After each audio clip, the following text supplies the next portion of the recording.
Today, we're making gazpacho. For my recipe, you're gonna need 10 plum tomatoes, 1 garlic clove, 1 red pepper, a quarter to a half a cup of extra virgin olive oil, a quarter of a red onion, half an English cucumber, a quarter of a baguette, and a quarter cup of sherry vinegar, give or take. First, we're gonna need to core all of the tomatoes.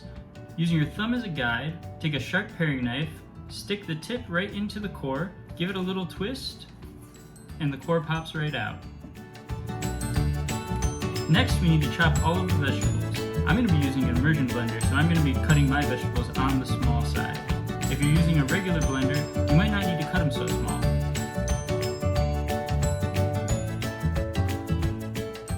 Once all the vegetables are chopped up, then we're going to slice or tear the bread into small pieces and mix it with the vegetables. The bread helps give the soup a little bit more body and a little bit of richness. It's just a little bit of something you can't really put your finger on.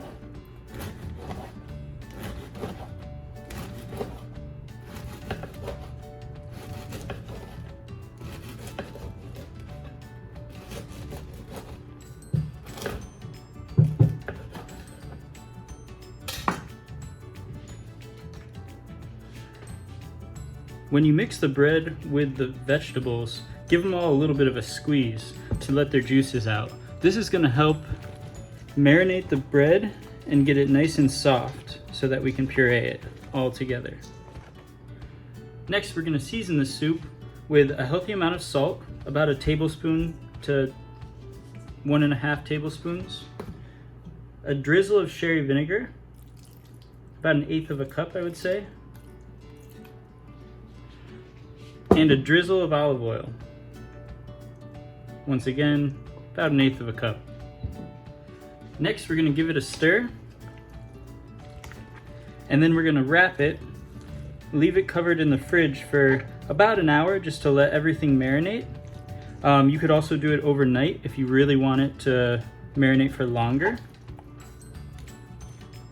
But I find it usually takes at least an hour to soften up the bread enough so that everything can be pureed together. If it doesn't seem like there's a lot of juice in the bottom, you can also add a little bit of water, but just remember, if you add water, you need to re-season later on.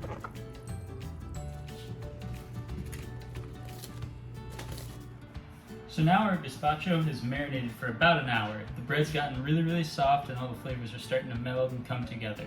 So now it's time to blend. I'm going to be using this KitchenAid immersion blender that I really like. And it comes with this little cup to blend stuff in. Putting it in a tight little area like this will help it blend more smooth and everything. And we're just going to do it a little bit at a time while adding some more olive oil. Once we blend everything, then we're going to taste it, see what else it needs, add whatever it needs. I'm sure it needs some salt, some more sherry vinegar, maybe even a little bit more olive oil. But we won't know that until we get there.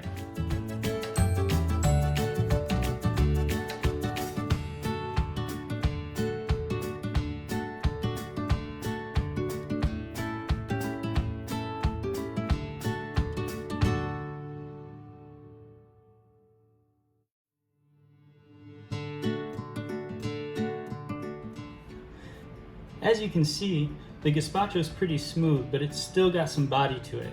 That's why I like using the stick blender, because it still leaves a little bit of chunkiness to it. Some people like it really thick and really chunky, but I kind of lean towards the smoother side. Now you could dice up some tomatoes and cucumbers, a little bit of peppers. You can add it in if you like. I prefer it just drinkable, with no chunks in it whatsoever. But now we're ready to plate. Make sure that you serve the soup very cold, preferably in a bowl that you've kept in the refrigerator or freezer for quite some time so that it's nice and chilled.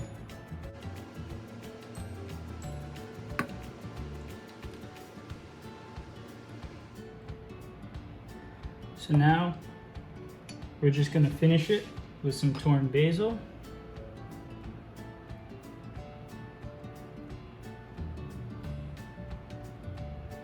A little bit more of the olive oil.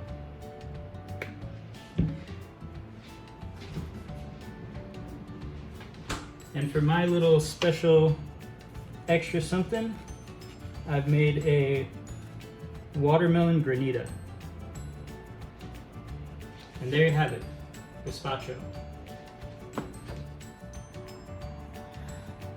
So this recipe has a lot of ingredients, but it's extremely simple. You don't even have to cook anything.